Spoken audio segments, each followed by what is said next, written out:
Nakumpiska ng mga operatiba ang tinatayang 800,000 pisong halaga ng smuggled cigarettes at naaresto ang isang shipper sa anti-smuggling operation sa Sultan Naga, Dimaporo, Lanao del Norte. Ayon kay Police Colonel Leo De Leon Sua, Lanao del Norte Police Provincial Director, isinigawa ang operasyon matapos makatanggap ng impormasyon ukol sa iligal na sigarilyong umano'y ibinaba mula sa maliit na bangka sa Karatig Probinsya.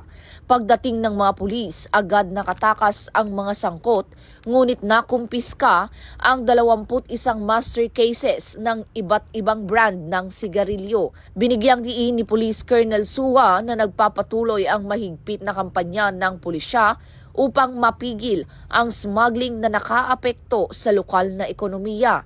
Tinitiyak naman ng PNP na magpapatuloy ang kanilang operasyon para maprotektahan ang komunidad laban sa anumang uri ng illegal trade sa pagsulong ng bagong PNP para sa bagong Pilipinas, serbisyong mabilis, tapat at nararamdaman.